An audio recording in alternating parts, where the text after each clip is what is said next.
12 দাগের প্রশ্ন জিজ্ঞাসা করেছে 6 অঙ্কের কোন ক্ষুদ্রতম সংখ্যা 739 দ্বারা বিভাজ্য। তা 6 অঙ্কের ক্ষুদ্রতম সংখ্যাটা কি না 1 লক্ষ, সেটা লিখি 3 4 5 1 লক্ষ। একে আমরা 739 দিয়ে ভাগ করব। ভাগ করছি 739, প্রথমে 1 দিয়ে যাবে 739, বিয়োগ করি 9 10 1 হাতে রইল 1 6, এখানে 261, তো শূন্য নামলো।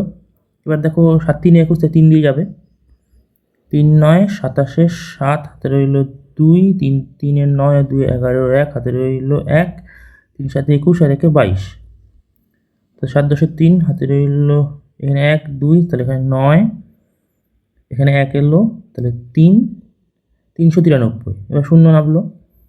এবার 7 5 35 হয়, তাহলে 5 দিয়ে ভাগ যাবে, তাহলে 5 9 45 5 হাতে রইল 4, 5 3 15 4 19 9 হাতে রইল 1, 5 7 35 থেকে 36, এটা হলো। তাহলে এবার মানে বিয়োগটা করি 5 10 5 হাতে রইল 3 6 7, তাহলে হচ্ছে 2, তা 235। এবার আমরা কি করব না, দেখো এখানে দুটো পদ্ধতি আছে, দুটো দেখাচ্ছি। প্রথম পদ্ধতিটা কি না, যে ভাগশেষ যেটা এসছে মানে 235, আমরা 739 থেকে সেটা বিয়োগ করব। তাহলে 739 থেকে 200 যদি 35 আমরা বিয়োগ করি, তাহলে বিয়োগফল আসে হচ্ছে গিয়ে এখানে 4 0 504 আসে। ঠিক আছে, এবার এটাকে কী করবো আমরা এর সাথে যোগ করে দেবো 1 লক্ষের সাথে। তাহলে 1 লক্ষের সাথে যদি আমরা 504 যোগ করি, তাহলে আসবে 4 0, মানে 1,05,04, এটাই উত্তর। মানে 6 অঙ্কের কোন ক্ষুদ্রতম সংখ্যা না, ক্ষুদ্রতম সংখ্যাটা হচ্ছে 1,05,04। এবার আমরা এরকমটা বিয়োগ করে যোগ করলাম কেন, সেটা পদ্ধতিটা তাহলে আমি ছোট্ট করে বুঝিয়ে দিচ্ছি যে কেন এটা করলাম। ছোটোটা অঙ্কের মাধ্যমে বোঝাচ্ছি। মনে করো যে যদি কোশ্চেনটা বলতে 10-এর সাথে আর মানে কোন ক্ষুদ্রতম সংখ্যা যোগ করলে যোগফলটা 3 দ্বারা বিভাজ্য হবে। তাহলে দেখো যখন আমরা এরকম ভাগ করি 3 3 9 লিখি, এই যে 1 ভাগশেষ আসে। এবার আমরা কী করলাম, এটা থেকে এটা বিয়োগ করে এর সাথে যোগ করেছি, এরকম তো করেছি। এবার কেন করলাম দেখো, তোমরা যদি খেয়াল করো যে তুমি যদি 10টা এরকম পরপর লেখো, তবে এখানে 0 1 2 3 4 5 6 7 8 9, ধরো 10 11 আর ধরো 12। এবার 3-এর নামটা পড়া মানে কি, 3 ঘর করে যাওয়া, মানে 3 একে 3, 3 2 6, 3 3 9। এই যে আমরা 3 3 9 মানে এই যে 9 লিখেছি, মানে এখানে এই পর্যন্ত এসেছি। তাহলে দেখো এই 10-এর থেকে 9 আর কতটা যেতে হবে, 9 থেকে 10 যেতে গেলে 1, কিন্তু 3-এর পরবর্তী 3-এর ঘরটা কত, ও তো 3 বার 3 বার করে লাফায়, 3-এর নামটা পড়া মানে। তাহলে 9 থেকে 12 এই ডিস্টেন্সটা কত, 3, কারণ তো 3 ঘর করে লাফায়। কিন্তু 9 থেকে 10 মানে কত, 1, এই যে একটা এসছে, মানে আর 10 থেকে আমরা কত দূরে আছি। তাহলে এখান থেকে এটা দূরত্বটা কত হবে, কী করে বার করবো না, 3 থেকে আমরা যদি 1 বিয়োগ করে দিই, তাহলে দেখো এটা পেয়ে যাবো। তো সেই জন্য আমরা কী করলাম যে এইটার থেকে মানে যেটা এইটা মানে কি ভাগফল, যেটাতে মানে ভাজক, সেটা মানে কি যত ঘর করে লাফাচ্ছে। ঠিক আছে, আর ভাগশেষ মানে কি না আমরা যতটা কাছাকাছি পৌঁছতে পেরেছি। তাহলে এই 1 থেকে যখনই আমরা 3 বিয়োগ করব, তখনই আমরা এই 2টা পেয়ে যাব, যে এই দূরত্বটা।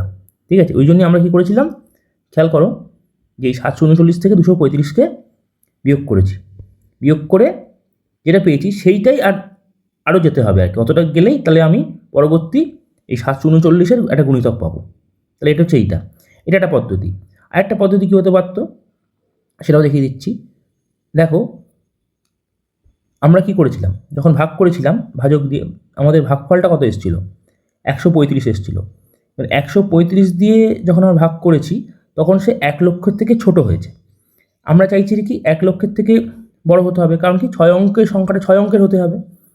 তাহলে আমরা কি করব, এর পরবর্তী যে সংখ্যাটা মানে 135-এর যে পরের সংখ্যাটা, সেটা দিয়ে আমরা 739-কে গুণ করে দেবো, তাই হবে। এবার কেন, এটা লজিকটা কি দেখো, তুমি যদি এই অঙ্কটাও ভালো করে আবার খেয়াল করো, আমি আবার করে দেখাচ্ছি। ধরো যখন 3 দিয়ে ভাগ করছি, 3 3 9, তাহলে এবার খেয়াল করো যে যখন আমরা 3 দিয়ে গুণ করছি, তখন 10-এর থেকে ছোটো আসছে, আমরা 10-এর থেকে বড় চাইছি। 10-এর থেকে বড় সংখ্যাটা যেটা 3 দিয়ে বিভাজ্য, সেটা কী হবে, এর থেকে পরের সংখ্যাটা, 3 থেকে পরের সংখ্যাটা কি 4। এবার দেখো 3-এর সাথে যদি 4 গুণ করি, তাহলে আসে 12। তাহলে 12 দেখো 3 দ্বারা বিভাজ্য, তাহলে পরবর্তী সংখ্যাটা 12। এবার আমরা দেখো এই 2 যোগ করে ওটা পেয়েছিলাম। এবার আমি তাহলে এই অঙ্কটা ফিরে যাচ্ছি। তাহলে এই যে 135 ছিল, তাহলে পরবর্তী সংখ্যাটা কি 136। একে যদি আমরা এই 739 দিয়ে গুণ করি, তাহলে আমরা ওই 6 অঙ্কের যে ক্ষুদ্রতম সংখ্যা যেটা 739 দ্বারা বিভাজ্য সেটা পাবো। যদি গুণ করি, গুণ করে দেখো 9 6 54 4, হাতে রইল 5, 9 3 27 আর 5 হচ্ছে গিয়ে 32, হাতে রইল 3, 9 কে 9 আর 3 12। এবার 3 6 318, হাতে রইল 1, 3 9 10 0, হাতে রইল 1, 3 একে 3 একে 4। এবার পরেরটা হচ্ছে গিয়ে 7 6 42 2, হাতে রইল 4, 7 3 21 4 25 5, হাতে রইল 2, 7 1 7 আর 2 9, যোগ করো 4 8 0, হাতে রইল 1 5, 5 4 9 একে 10 0, হাতে রইল 1 10। দেখো এই যে 1 0 0 5 0 4, এটাও দেখো 1 0 0 5 0 4, দুটি উত্তরটা মিলেছে। তাহলে আমাদের দুটো টেকনিক কি আরেকবার রিক্যাপ করে দিচ্ছি। এক হচ্ছে প্রথমে যে সংখ্যাটা দেওয়া আছে মানে 739 দিয়ে আমরা প্রথমে এই 1 লাখকে ভাগ করছি, ভাগ করে এখানে 135 পেয়েছিলাম, আর আমরা ভাগশেষ পেয়েছিলাম কত পেয়েছিলাম 235 পেয়েছিলাম আলটিমেট। তাহলে একটা হচ্ছে এই 739 থেকে 235 বিয়োগ করে এর সাথে এটা যোগ করে দেওয়া, অথবা আমরা যে ভাগফল যেটা পেয়েছিলাম তার ঠিক পরের সংখ্যাটা নেওয়া মানে 136 নেওয়া, এর সাথে এটাকে গুণ করে দেওয়া, তাহলেও আমরা একই জায়গায় পৌঁছাবো। ঠিক আছে, তো আশা করি বোঝা গেছে অঙ্কটা। যদি কোনো মানে সমস্যা থেকে থাকে আমাকে কমেন্ট সেকশানে জানিও, আমি উত্তর দিয়ে দেবো। ভিডিওটা দেখার জন্য ধন্যবাদ।